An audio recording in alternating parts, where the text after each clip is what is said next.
What's up, everyone? Welcome to the March 7th edition of FanDuel Tournament Plays presented by PrizePicks.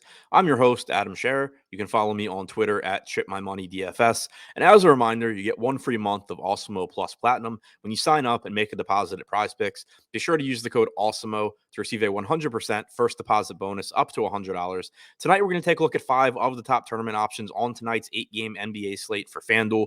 As always, be sure to tune in to the deeper dive and live before lock in the 2 hours leading up to tip on the Awesemo YouTube channel, but especially tonight because we have a ton of news that we're waiting on. We're getting our really, I think, first, at least recently, true March NBA slate, late season NBA slate where teams are kind of just ruling out half of their normal players, half of their normal rotation. And so we have a lot of moving parts. We're still waiting on news as well. So even more important tonight, be sure to tune into those shows for some more up-to-date information. But for now, taking a look at 5 of the top tournament options on FanDuel as things look right now. Number 5, Kevon Looney, $4,700 price tag, has power forward and center eligibility.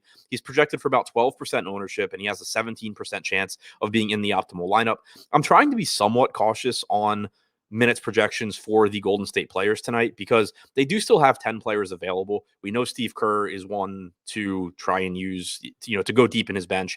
He's pretty unlikely to run a very condensed rotation tonight. And they obviously do not care about this game. They refused to even send Stephen Curry, Klay Thompson, or Andrew Wiggins to the city that it is being played in. I really do not think they care about winning this one. So I don't view this as a situation where, somebody like Kevon Looney has to go out there and play 36 minutes or anything. But even if you give him 26 to 28 minutes with that power forward eligibility, he projects well. He's averaged 0.98 FanDuel points per minute this season and is relatively inexpensive. Multi-position eligibility projected to go a bit under-owned. Number 4, Russell Westbrook is only $6,900 with point guard eligibility. He's projected for 16% ownership with a 22% chance of being in the optimal lineup.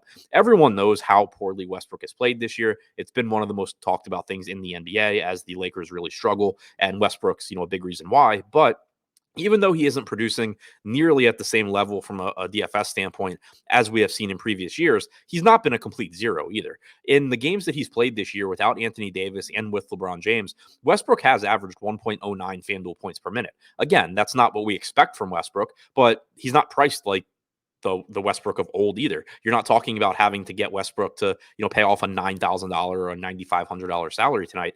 $6,900 is very reasonable for someone that's averaged about 1.1 FanDuel points per minute and 33.1 minutes per game in the games he's played without Davis and with LeBron. He has a favorable matchup tonight against San Antonio. The Spurs are a weak team defensively. They play at a fast pace. This game's pretty likely to just be a mess. I mean, neither team is good, but they both play fast. They should have a lot of possessions, and neither team plays much defense. Number 3, Jimmy Butler, $8,000 with shooting guard and small forward eligibility.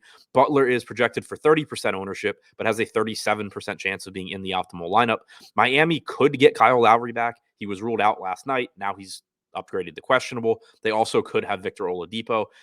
I think both of those players have a negative impact on Butler to some extent, but I don't think it's a massive one. Like Butler's still going to get his. He's averaged 1.23 FanDuel points overall this season, FanDuel points per minute rather, overall this season. If Lowry's back, it cuts into the assist percentage a little bit. Oladipo could certainly cut into usage a bit, but I don't expect Oladipo to play a ton of minutes in his first game back, and Lowry's not a high usage guy. So I still think Butler's going to do well here, and he's very inexpensive. He has an excellent matchup against the Houston Rockets as well. Number 2, DeJounte Murray, $9,900, point guard and shooting guard eligibility. He is projected for 38% ownership with a 45% chance of being in the optimal lineup. He was listed as questionable earlier in the day, but the Spurs have said he will be available tonight. Be sure to, keep an eye on that because it wouldn't be the first time that Greg Popovich has lied. But for now, we can't do anything but assume that Murray's going to be available. And if that's the case, not only is it a very good matchup against the Lakers, but he just looks like a fantastic option at a sub 10K price tag. He's averaged 1.56 FanDuel points per minute this season. This is just another example of a player that's pulling a lot of ownership, but that is still very difficult to get away from and still looks like a very good tournament play given his chances of success at his price tag. Number 1, LeBron James staying in this game, staying with the same type of play as DeJounte Murray. James is $10,200 He has small forward and power forward eligibility. He's projected for a massive amount of ownership tonight at 46%, but he's still a good tournament play because he has a 50% chance of being in the optimal lineup. He's $1,400 less expensive on FanDuel than he is on DraftKings for comparison. And James has averaged 36.7 minutes per game in the games that he's played without Anthony Davis this year. He's averaged 1.54 FanDuel points per minute in those games.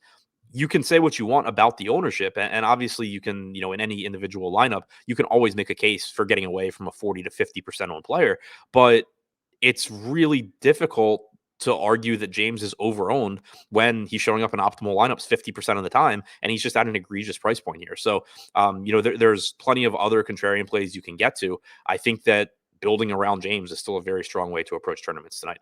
So to recap, the top 5 tournament options on FanDuel: number 5, Kevon Looney; number 4, Russell Westbrook; number 3, Jimmy Butler; number 2, DeJounte Murray; and number 1, LeBron James.